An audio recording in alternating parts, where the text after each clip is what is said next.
All right, class, let's go over how to animate in Clip Studio. If you've enjoyed drawing in Clip Studio, you're going to love animating with it. So here we are in Clip Studio. Yours should look somewhat similar. If it doesn't, make sure you come to Window, Workspace, and reset to default, and you should look exactly like I look. I'm going to go up to File and New, and I'm just going to use one of the animation presets. Clicked on this little button up here, it says Animation. Come down to Preset and use any of these. I'll go ahead and use the largest resolution just because it's always nice to work larger and then work your way down. You'll notice the resolution is higher than 72, and that's because a lot of the things that people view things on are retina displays, and so 72 DPI is sometimes not enough to get that really great sharp look. So this is what they recommend now. You have this over here. You can use all this stuff. I don't normally do that. The only thing I really pay attention to right off the bat is the frame rate right here, which we can of course change, and the playback time. Now if you're using the computers at school, you are limited to 24 frames, and I will show how to work around that and cheat that. But for this project, for that particular program, you're limited to 24. I'll hit OK, and here comes up what it should look like, right? Now let's go ahead and set up our timeline. It should be down here at the bottom. See if I can get that to show up. That'd be nice. If you don't see that, you can come up to Window and click on Timeline here, and then it should also appear right here. So for starters, I hate this thumbnail size. It's way too large. That looks much better. So I just right-clicked on here, went to Thumbnail Size, and I clicked None because I don't need to see it. So here's your timeline, and how Clip Studio works is kind of like the layers down here will become the actual frames, and you don't have to remember that. It's just interesting to think about how it works. And so I'm going to grab a pen. Of course, any way that you paint, draw in Clip Studio can of course be animated. So if you like to work with the oil paints, by all means animate with the oil paints. Likewise, if you like to work with the pens or the pencils, work with those. And we'll just make a drawing out here. It doesn't matter. I'm not going to worry too much about how I'm drawing. I'm working on a tablet, but I'm not working directly off of the tablet. I'm looking up as I draw, so don't judge my drawings is what I'm saying. So we have drawing 1, and you'll notice it's on frame 1, right? What we're going to do is we're going to make another frame, and how you do that is this button right here. It says New Animation Cell. You click on that, and it makes number 2. You'll also notice it also made a layer number 2 over here. So you don't see your drawing until you actually hit on the onion skinning, and the onion skinning is right here. Click on that, and you can see what you've drawn before, right? And then of course you can draw and slightly change that, right? And my tablet is acting really weird, but you get the idea, is that you can draw and see what you've drawn and then change it, right? And then you'll have an animation. I can turn off onion skinning to show you, and you can draw. Now you can also just redraw the same drawing multiple times, and then it'll just undulate in a weird way. So that's also acceptable if you decide to do that. We can play back and see what it looks like, and that you could generally get away with just that. But let's go over some of the cooler parts of how Clip Studio works also. Now, let's say we want to add a frame in between 2 and 1. What's great, you just come down here, literally to number 2, and pull it to the right. Now 1 and 2 have a separation in between them, and then I can go back to 1, click on this, and I have what's called 1A. And you'll notice right off the bat is that I have different colors. For me, the green means that it's the frame after, and the blue means the frame before. So it's really great. You can see in color, this actually is nicer than working with Photoshop. It's nicer than even working with paper frame by frame, because you can color codedly see what is before and what is after, so your mind doesn't get confused. And then you can respond to that, right? So if you need to make it like more towards the green, make it more towards the green.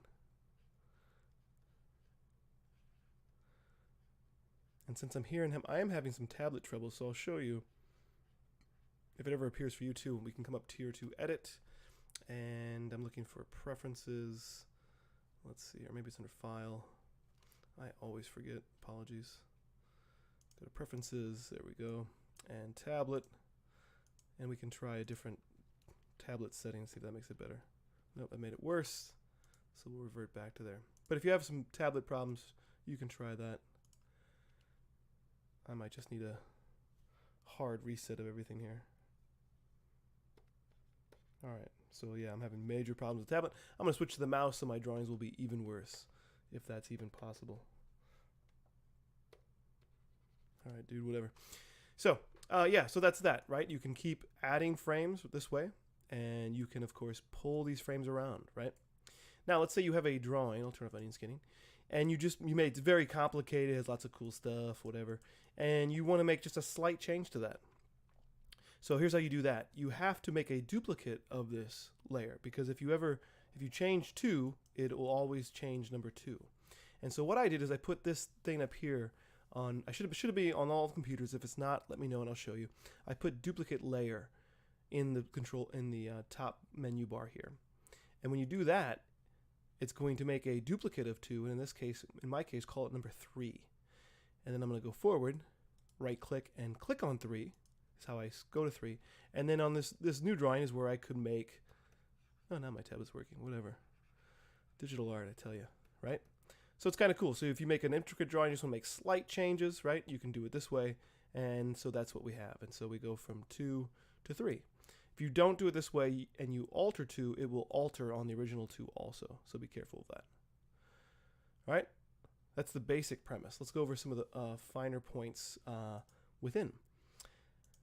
Let's see here. For starters, if you're working in animation, right? Like I assume you understand that, like, when you see The Simpsons or something else, they don't actually redraw everything every time, right? What they'll do is they'll draw these sort of like stills on regular layers. So down here I made a regular layer, right? And then I'm going to make a new animation folder right here. And that makes a new animation folder. And here it is right here. Now it doesn't have any frames on it yet, right? There's nothing here. So I have to also then click on a new animation cell. And now that I have cell number 1, and then on cell number 1, or on folder 1, in my case, you can rename this anything you want, right? So let's rename that. We'll call it eyes. Right? And then, of course, yeah, you could animate just the eyes on this one, right? And so you'll notice, like this here, where I have this issue where my eyes are kind of being cut out by that, I'd have to either fill that with white, or in this case, I could just, yeah, come in here and grab some white and kind of fill that in, right? What I would probably do, even easier, would just be come to this bottom layer and fix this bottom layer so that it doesn't happen, because my eyes aren't really going to go inside and outside of that. So I can just fix it on that bottom layer, right? But anyway, then you could do it this way, right? You could work with still layers along with animation layers in Clip Studio. And then the big issue is also to like do it with After Effects. So let's say you do the eyes and you only want to do, I don't know, you don't even need a blink, let's say. You just want them to kind of undulate right here, right? You could literally get away with just having 2 eyes, and we could export this out and in After Effects have it loop forever. And then you could make another animation folder, right? And on this one is where you could do the mouth. Right? And do the talks or whatever. Yeah, that way. All right, so yeah, you can absolutely use stills along with the frame by frame. Let's see here, what else should we show? Let's delete all these layers that I don't need. And trash them. Yeah, get rid of you. Goodbye forever. Another thing that is interesting is making loops. Yeah, maybe that's another thing I'll show, is how to make loops. So the easiest way to make a loop is, of course, to start from nothing, right? So frame 1 should have nothing on it. And then start making the drawings, right, that you want to make, right? And so start from nothing, go to nothing, and then we can loop that in After Effects, no problem. What's kind of cool with Clip Studio, I'll show you, I'm going to move this timeline in to like frame 5. So I'm only going to make a small little loop here. And 1, I'll actually come in here and make a drawing so that we have a start. So I got 1, 2, make another keyframe, and I'll just make 4 keyframes.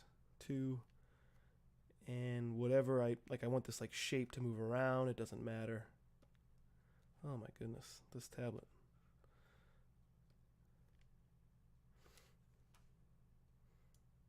All right. So here's how you can also kind of coolly make a loop. Is that now 4 somehow needs to get back to number 1, but you're not exactly sure how to do that. So what I do is I'm going to expand this 1, right click on this and click on 1, right? And so now when I'm back on 4, I can see where 1 is. So 1 is green, right? Because it's the next one, right? And right? And so I can also keep animating 4, right? Which I already have, and then I can also like maybe say, okay, 1 needs to come in here some way, so I can kind of cycle that back or whatever, right? And then what's really interesting is you can just keep going back and saying, okay, so now it started there, it needs to come over there, and go back again, and over here, go back again, and over here, right? And then you can just keep going, and then now you're 1. Maybe what we'll do here is, hopefully this blows your mind, is go back to this 4 and this 1, and now I need to somehow take care of this thing going out, if that makes sense. So I'm actually on 1, right? But I'm animating after 4, and then I can go to 2, and I can see where 1 was, right? So this is pretty cool, actually. Like it's a thought I had that you don't need to actually really think too much about loops. You can just visually keep looping and keep adding to the loop, and then you'll naturally work it out, if that makes sense. If it doesn't make sense, come talk to me and we can discuss it. And I could get this all the way back in a circle if I wanted to, and now we can play it back and see what it looks like. And now I have a loop, right, that loops forever. Now, I realize it's not great, but at least gets the idea across about how you can make a loop in here. You see that there's a hold frame. It didn't look good, and that's because down here, 1 was playing twice, right here and right here. So I'm going to extend that in and play it again, and now it should look a lot better. I mean, relatively speaking. All right, let's talk about a few more things.